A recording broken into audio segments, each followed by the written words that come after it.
sa simple pagtulong mo, mayroong buhay na naisasalba, mayroong pamilyang umaangat. The Senate is now constituted. At ito ang mismong Chinese Coast Guard. Napakinggan ni PBBM. 6 na milyong balotang gagamitin. Sa A to Z, kumpleto tayo.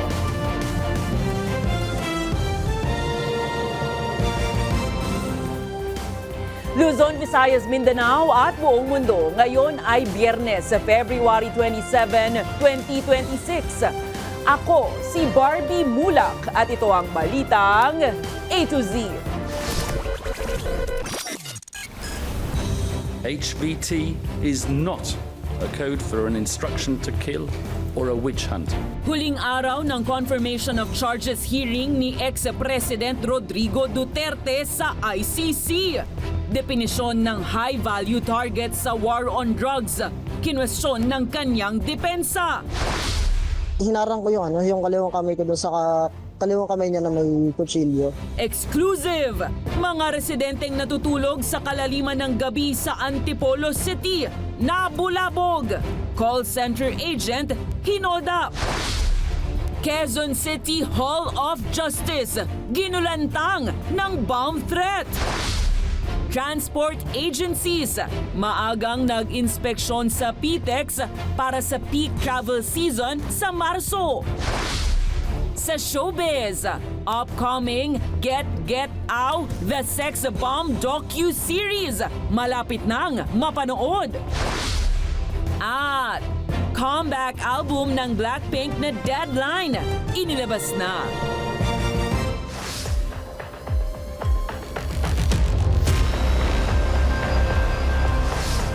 Magandang gabi. Pambungad sa ating newscast ang pagsasara ng pre-trial proceedings ng ICC sa kaso ni former President Rodrigo Roa Duterte.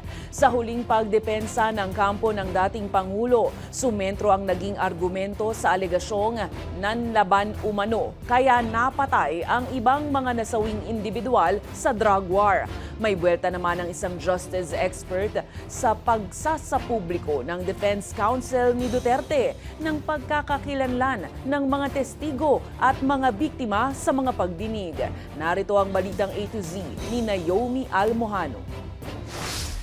Sa ika-4 at huling araw ng confirmation of charges hearing ng International Criminal Court labang kay dating Pangulo Rodrigo Duterte, kwinestyon ng Defense Counsel ni Duterte na si Nicholas Kaufman ang kaso laban sa high-value target killings. Aniya, hindi ibig sabihin na pabilang sa HVT ay target na rin agad ng pagpatay. HVT was an operational classification used by law enforcement. And in this sense, it is no different from a similar acronym in another country where I have clients. APOTS, or Australian Priority Organisation targets. HVT is not a code for an instruction to kill or a witch hunt.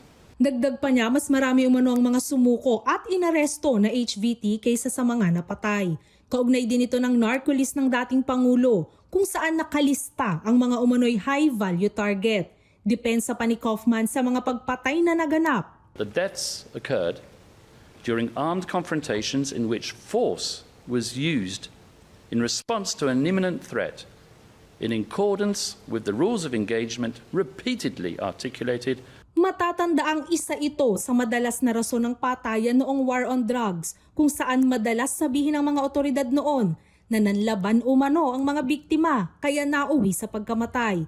Sinabi rin ni Kaufman na base sa mga eksaminasyon, may gunpowder na nakita sa kamay ng ilang biktima, indikasyon umano ng palitan ng putok. They can't say in one breath that drugs and guns were planted on victims and therefore dispute crime scene evidence, while at the same time complaining about the lack of crime scene evidence. Matatandaan din noong kasagsagan ng war on drugs, talamak din ang akusasyon ng tanim droga at ebidensya sa mga biktima. Samantala, nababahala naman ang isang justice expert sa pagsasapubliko ni Kaufman ng pagkakilanlan ng mga umano'y testigo at biktima ng gera kontra droga. The larger implications to me in the sense of implications on safety and implications on their security is that many of the victims and as well as insider witnesses are at risk in terms of their lives. Aniya, sa oras na matukoy ang identity ng mga biktima at testigo, madali na lang para makilala sila, dahilan para pati buhay ng kanilang pamilya malagay sa alanganin.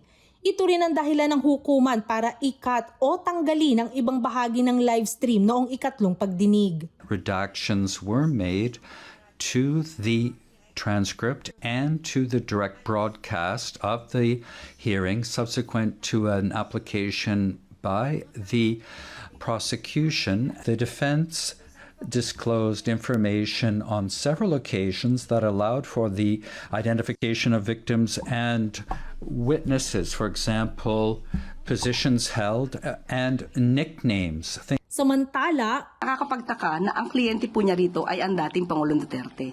Pero bakit ang mata niya nakafocus kay Pangulo Marcos Jr.? yan naman ang buwelta ng palasyo sa patuloy ding pagdadawit ni Kaufman sa Pangulo kaugnay ng pagdinig. Ito'y matapos sabihin ni Kaufman na nananatiling sky high ang drug-related killings pagtapos ng termino ni Duterte. Depensa po ba niya to? Kasi kung depensa po niya ito, nakakatawa. Ang pagsugpo sa iligal na droga ay may tamang pamamaraan. Lagi pong pinapanatili ng Pangulo ang tinatawag nating due process. Nanindigan naman ang palasyo na kung may lumabag sa batas, legal na proseso ang kanilang paiiralin. Para sa Balitang A to Z, Naomi Almojano. Muli namang hinimok ng prosekusyon ang mga hurado ng ICC Pre-Trial Chamber 1 na kumpirmahin ang mga isinasakdal kay former President Rodrigo Duterte. Sa closing arguments ni ICC Senior Trial Lawyer Julian Nichols, sinabi niyang panahon na para harapin ni Duterte ang pananagutan sa kanyang mga ginawang pagpatay na mismong si Duterte ang nagmamalaki. Ginamit rin ng prosecution ang mismong mga salita ng dating Pangulo noong August 2017 na umaming alam niya ang kanyang ginagawa. I know I will have my own downfall. I cannot be president forever. I know that they will demand to answer for all this dead, end quote. And he was right when he spoke those words. He must answer for the dead. The victims demand it, justice demands it, and for purposes of confirmation, the evidence demands it. Bukod sa confirmation of charges hearing, didinggin din ang review ukol sa patuloy na detention ng dating Pangulo sa The Hague. Nakaantabay naman ang mundo sa susunod na mga linggo sa magiging desisyon ng ICC. Yan ay kung ibabasura ba ang kaso o kung kukumpirmahin ang mga sakdal at itutuloy sa paglilitis ang crimes against humanity case ng dating Pangulo ng Pilipinas. Balik sa bansa, handang umaksyon at magsagawa ang Department of Justice ng investigasyon sakaling atasan ng Office of the Ombudsman kaugnay ng mga paratang ng 18 umano'y dating Navy at Marine officers patungkol sa mga payoff na sangkot ang matataas na opisyal ng pamahalaan. Ayon kay Justice Spokesperson Atty. Polo Martinez, may umiiral na Memorandum of Agreement ang DOJ at Ombudsman para sa pagdaos ng mga preliminary investigation. Sa ngayon, wala pa umanong koordinasyon sa pagitan ng dalawang ahensya dahil kamakailan lang naisampa ang reklamo. Aabangan pa nila ang susunod na hakbang ng Ombudsman kaugnay ng issue. So if the Ombudsman deems it proper to deputize us for the conduct of investigation of any case, hindi lang po ito, no, that applies generally. Right now, wala pa pong alam na may ganung coordination because kailan po lang po ba na-file, di ba, yung affidavits kahapon lang. So we'll have to wait and see.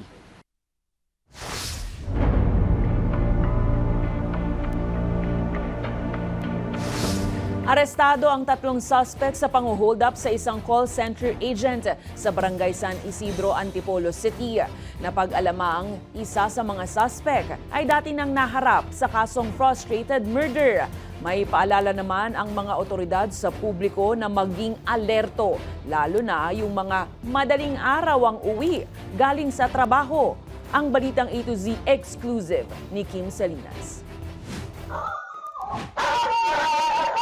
Nabulabog ang mga residenteng natutulog sa kalaliman ng gabi at maging mga aso ay nagtahulan sa kumusyon sa isang iskinita sa Barangay San Isidro, Antipolo City, pasado 1:00 ng madaling araw ng February 25. Humihingi ng saklolo ang isang call center agent na kauuwi lang galing trabaho ng matiktikan ng isang holdupper sa tapat na mismo ng kanyang bahay. Bibigay ko, boss. Pagdating ko sa may tapat ng bahay, hinawakan niya ako sa leeg, sabay tinutukan niya ako ng kutsilyo. Tapos doon na nagarap yung hold up. Nakuna ng CCTV camera ang pag-aligid ng suspect habang nag-aabang ng mabibiktima. Hinarang ko yung kaliwang kamay ko doon sa kaliwang kamay niya na may kutsilyo. Sabay kinakausap ko siya ng kalmado para hindi siya matrigger. Nasaksakin ako kasi nakaapat na kamba siya sa akin. Tanging cellphone ang pinuntirya ng suspect at nang makuha ito at kumaripas ay saka sumigaw ang biktima. Timbog ngayon ng suspect maging ang dalawang lookout sa insidente at na-inquest na sa kasong robbery hold-up. Natuntun ang mga ito sa follow-up operation ng Barangay Public Safety Office madaling araw ng February 26. Aminado naman sila sa ginawa nila dahil pinakita namin yung mga CCTV footage na galing doon sa sitio chairman ng area. Ang dahilan nila sa amin, nadala lang daw sila ng alak o kalasingan kaya nila nagawa yung krimen. Napag-alamang magbabarkada ang mga suspect at nasa edad 27 hanggang 29. Dalawa sa kanila ay may dati ng criminal record. Yung primary suspect, yun yung frustrated murder ng kaso. Nagkaroon siya ng warrant, na-serve yung warrant, kaya nakulong siya nung mga nakarang taon. Nanutok naman ng blade cutter sa bata. Pinuntahan ng balitang A to Z News Team ang tatlong suspect sa kulungan. Hindi na po sana kami siya makapag-usap po. Hindi na lang po sana po. Doon na lang po sa namin sasabihin lahat po ng mga gusto namin sabihin sa kanila, sir, para makaano po kami. O face to face po yung gusto namin, sir. No-commit na lang po kami ngayon, sir. Paalala ng mga otoridad sa publiko na maging mapagmatyag sa paligid, lalo na kung alanganing oras umuwi galing ng trabaho. Pinaigting na rin ng mga tauhan ng Barangay San Isidro ang pagroronda sa kanilang lugar. Para sa Balitang A to Z, Kim Salinas. Naantala ang pagdinig sa kaso ng nakakulong na dating mambabatas na si Arnulfo Arnie Teves Jr. matapos ang isang bomb threat sa Quezon City Hall of Justice umaga ng Biyernes. Ayon sa Quezon City Police District, nakatanggap ng text message ang isang court clerk tungkol sa umano'y banta na nagresulta sa agarang evacuation ng mga empleyado at bisita. Agad namang nagsagawa ng sweeping operation ng EOD unit at Kamuning Police Station 10. Pero walang nakitang anumang pampasabog o hazardous materials. Naipagpatuloy naman ang operasyon ng korte bago mag-alas 12 ng tanghali, pero ipinagpaliban ng pagdinig at itinakda ang susunod na pagdalo sa March 4 para sa marking of evidence. Matatandaang nakadetine si Teves sa Camp Bagong Diwa sa Taguig at itinalaga bilang terorista ng Anti-Terrorism Council noong July 2023. Kaugnay yan ng umano'y mga karahasan sa Negros Oriental, kabilang ang pagpaslang kay Governor Roel De Gamo noong March 2023.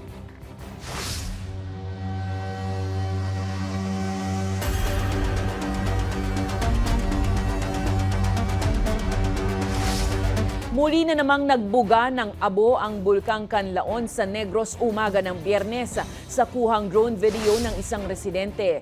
Kita sa bubong at mga puno ang abo mula sa pagputok ng bulkan. Nagbuga ito ng plumes na may taas na 1,000 metro mula sa bungangan ng bulkan. Nananatili naman ang alert level 2 sa naturang bulkan. Samantala, update naman sa Bulkang Mayon sa Albay. Nagtala ang PHIVOLCS ng pyroclastic density current mula sa bulkan ngayong araw din ng Biyernes. Tumagal din ng ilang minuto ang aktibidad.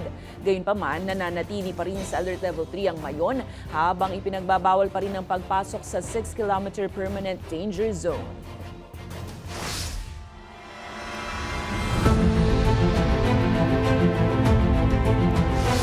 Sa kauna-unahang pagkakataon, umabot sa Bashi Channel ang Multilateral Maritime Cooperative Activity o MMCA sa pamamagitan ng pinagsanib na air patrols ng Armed Forces of the Philippines, United States Indo-Pacific Command at Japan Maritime Self-Defense Force. Isang strategic waterway sa pagitan ng Mabulis Island sa Batanes at Taiwan ang Basi Channel sa pinakahilagang bahagi ng Pilipinas. Isinagawa ang ika-15 MMCA sa West Philippine Sea nitong February 20 hanggang 26. Layunin nito na palakasin ang maritime cooperation at interoperability ng mga kasaling bansa sa rehiyon sa gitna ng mga tensyon, lalo na sa West Philippine Sea.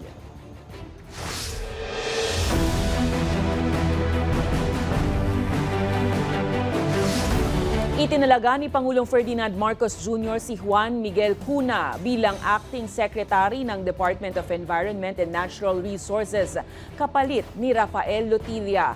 Ayon sa palasyo, itatalaga naman si Lotilla bilang Philippine Ambassador to the Vatican.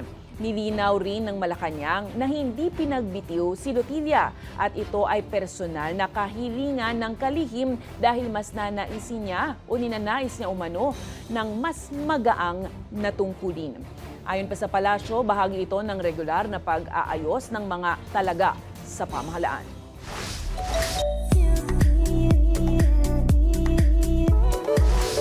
Winona Ryder sa Nevermore Academy. Ipinasilip nga ng streaming platform na Netflix ang teaser para sa hit series na Wednesday Season 3. Sa naturang teaser, makikita ang bawat pangalan ng official cast na bubuo sa ikatlong yugto ng serye. At isa nga dyan, ang legendary Hollywood actress na si Winona Ryder. Gagampanan ni Ryder ang karakter na nagangalang Tabitha, habang wala pang ibang impormasyon patungkol sa role na ito. Samantala, hindi naman ito ang unang beses na makakasama ng iconic actress ang bida ng Wednesday na si Jenna Ortega. Matatandaang nakasama ni Winona si Jenna sa sequel ng Beetlejuice. Susunod, transport agencies maagang nag-inspeksyon sa PTEX para sa inaasahang bugso ng travel season sa Marso.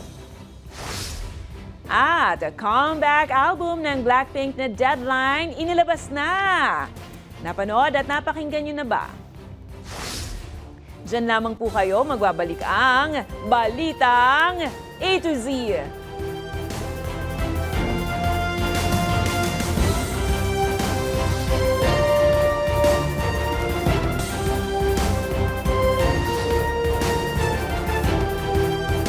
Maagang ininspeksyon ng ilang transport agencies ang Parañaque Integrated Terminal Exchange bilang paghahanda para sa peak travel season sa susunod na buwan, kabilang na ang Holy Week sa katapusan ng Marso. Inaasahang 3 milyong pasahero ang bibiyahe sa PTEX sa kasagsagan ng bakasyon sa darating na buwan. Si Ace Cruz may balitang A to Z. Mula Iloilo ay babiyahe papuntang San Rafael, Bulacan si June para bisitahin ang kanyang mga anak. Bagamat sa katapusan ng Marso pa magsisimula ang holiday sa Holy Week, mas mainam anyang agahan ang banding nilang pamilya. Baka hindi ka makasakay doon kasi maraming mga pasahero, siksikan. Hindi ka kasi umuwi, cellphone lang ng cellphone, parang wala lang din.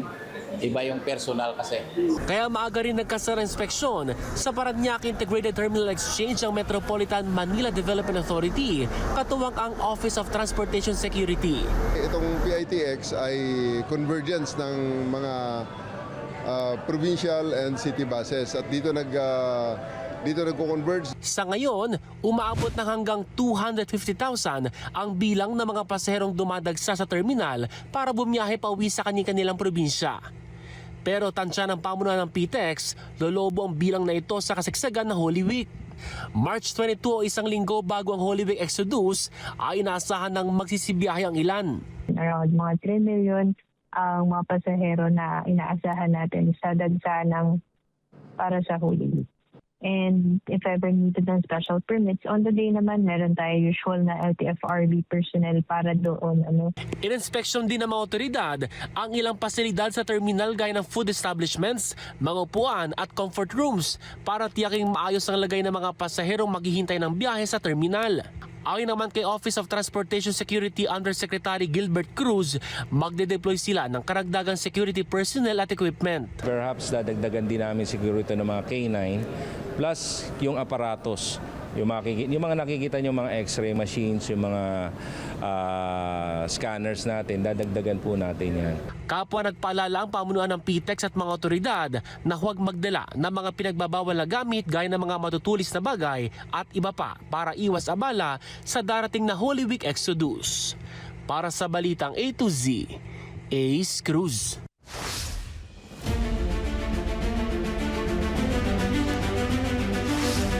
Iginiit ng mga endorser ng impeachment complaints laban kay Vice President Sara Duterte na may malakas at bagong ebidensya silang haharapin sa kabila ng pahayag ng National Unity Party na kailangan pa ng compelling new evidence para sa investigasyon. Ayon kay ACT Teachers Party List Representative Antonio Tino at Akbayan Party List Representative Percival Sendanya, hindi pa umano nasasagot ng pangalawang Pangulo ang mga paratang ng pang-aabuso sa kapangyarihan at umano'y pagwawaldas ng pondo ng bayan. Binanggit naman ni Tino na kabilang sa mga ebidensyang isinama sa reklamo ang affidavit ng umano'y Duterte bagman na si Ramil Madriaga, kaugnay ng paggamit ng 125 million pesos sa loob lang ng 11 araw noong December 2022. Samantala, kumpiyansa naman ang mga endorser na papasa sa sufficiency in form and substance ang mga reklamo at makakakuha ng suporta mula sa hindi bababa sa 1/3 ng mga miyembro ng Kamara. Nakatakdang talakayin ng House Committee on Justice ang 4 na impeachment complaints sa laban kay Duterte sa Lunes, alas 10 ng umaga. Sa dulo, hindi naman ito usapin dapat sana ng bago ba o luma yung aligasyon. Kasi kung matatandaan natin, never naman sinagot ni VP Sara Duterte yung mga aligasyon na sinasabi natin na pang-aabuso sa kapangyarihan at kahit yung pagnanakaw sa kaban ng bayan. Ibinalik ni Communications Undersecretary Claire Castro ang sinabi noon ni dating Pangulong Rodrigo Roa Duterte na isa umanong drama queen si Vice President Sara Duterte. Ito ay matapos hingan ng reaksyon ng palasyo hinggil sa pagiging emosyonal at pagbabalik tanaw ni VP Sara sa isang talumpati sa Davao City ukol sa kanyang naging desisyon na pagtakbo bilang vice-presidente ng bansa noong 2022. Sa press briefing, ipinakita ni Castro ang isang top story article kung saan sinabi mismo ng kanyang ama na isang drama queen si Inday Sara. Ayon kay Castro, mas maigi pa nga sanang tumakbo na lang bilang alkalde ng Davao City si VP Sara at nagkaroon pa sana ng vice-presidente si Pangulong Marcos na tutulong sa kanya. Mas maganda po nga sana kung nanatili na lamang siyang mayor sa Davao City at nahalal natin ang isang vice-presidente na tutulong sana sa ating Pangulo.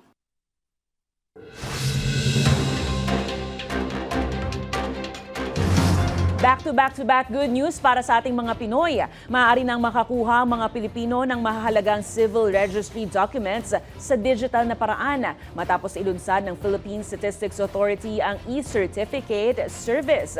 Sa pamamagitan ng psahelpline.ph, maaaring i-request ang birth, marriage at death certificates, gayon din ang Certificate of No Marriage at Certificate of Death. Ayon sa PSA, ang mga digital documents ay cryptographically secure, tamper-resistant at may real-time na authentication. Samantala, inanunsyo ng Social Security System na magkakaroon ng 10% pension increase ngayong taon at isa pang 10% sa 2027 para po yan sa mga retirement at disability pensioner nang wala pong dagdag na kontribusyon. Makakatanggap ng 5% na taunang dagdag hanggang 2027 ang mga death at survivor pensioner. At nagdeklara naman po ang Pag-ibig Fund ng 64.34 billion pesos dividends para sa 2025. Yan po ang pinakamalaking pambayad sa kasaysayan ng ahensya sa loob ng 45 taon. Ayon sa Pag-ibig, tumaas sa 6.62% ang dividend rate ng regular savings, habang 7.12% naman ang Pag-ibig 2 o MP2 savings matapos lumakas ang financial condition at operation ng ahensya.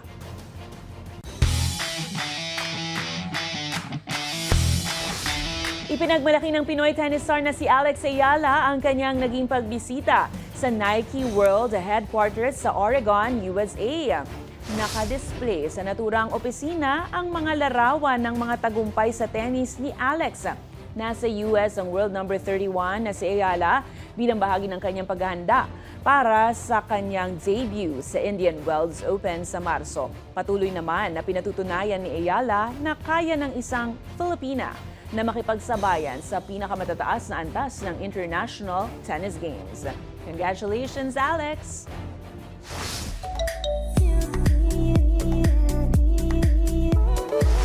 Blackpink will make you go. Ito na nga, Blinks. Inilabas na ngayong Biyernes ng tinaguriang biggest girl group in the world ng henerasyong ito.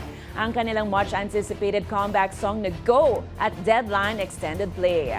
Futuristic at savage ang atake ng music video ng kanilang comeback single na Go, kung saan na-showcase na Jisoo, Jennie, Rosé at Liza ang kanilang unmatched visuals at powerful vocals. Isang oras nang i-release tanghali ng Biyernes ang music video, halos 4 na milyon na agad ang views nito. Habang nakakuha naman ng mahigit 1 milyon na pre-save sa Spotify ang Deadline album. Kuhang-kuha ng Blackpink ang interes ng fans na 3 taon at 5 buwan naghintay para sa kanilang comeback music. Una nang napakinggan ng South Korean Blinks ang 5 featured tracks ng Deadline album nitong Webes sa listening party na nangyari sa National Museum of Korea. Kamakailan lang din, naabot ng grupang 100 million subscribers sa YouTube. Ang kauna-unahang musical artist na makasungkit nito. Tunay ngang Blackpink in your area. Sa aming pagbabalik sa showbiz, upcoming Get Out, the Sex Bomb docu-series, malapit nang mapanood. At Maris Racal, binigyang pagkilala para sa kanyang role bilang si Ponggay sa hit action series na FPJ's Batang Quiapo. Huwag bibitiw, tutok lang sa balitang A to Z.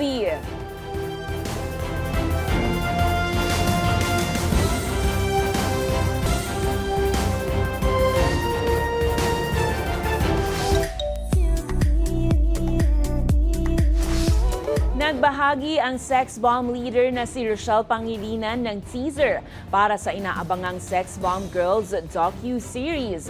Samantala, Maris Racal wagi ng Breakthrough Performance Award sa Philippine Arts Film and TV Awards. Makichika sa balitang A to Z Showbiz ni Lane Garcia. Pawis, luha at dedikasyon. Yan ang matutunghayan sa upcoming Get Out, the Sex Bomb docu-series na ipapalabas soon. Ibinahagi yan mismo ni Sex Bomb leader Rochelle Pangilinan sa kanyang Instagram.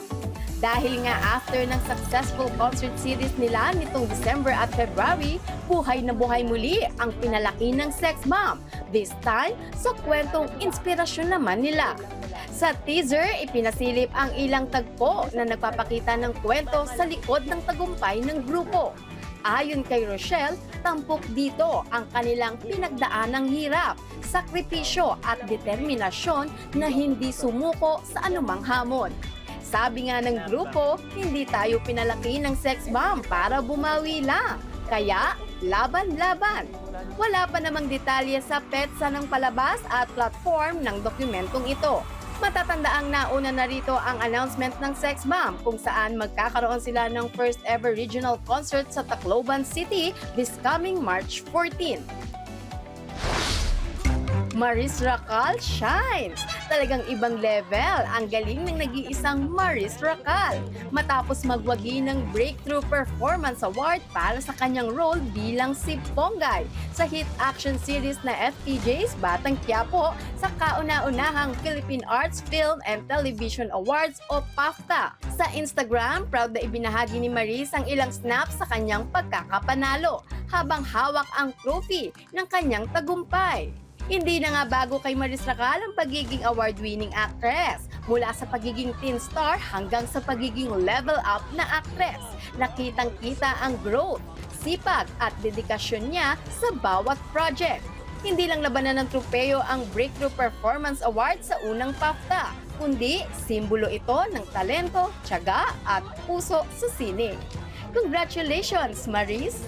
Para sa balitang A to Z Showbiz, Lane Garcia.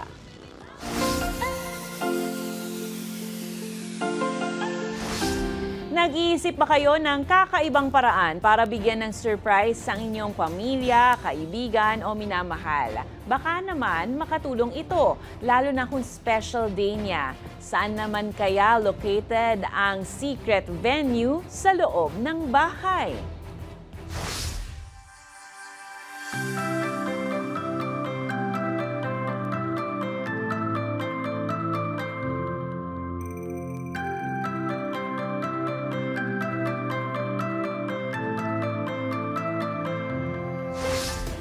Kung kayo ay may kwentong kakaiba, mga kwento ng pag-ibig o storya ng inspirasyon at pag-asa, maaari itong ibahagi. Sumali sa ating Facebook group na Balitang A to Z. Panoorin ang replay ng ating programa at sundan ang ating social media pages, hanapin ng Balitang A to Z.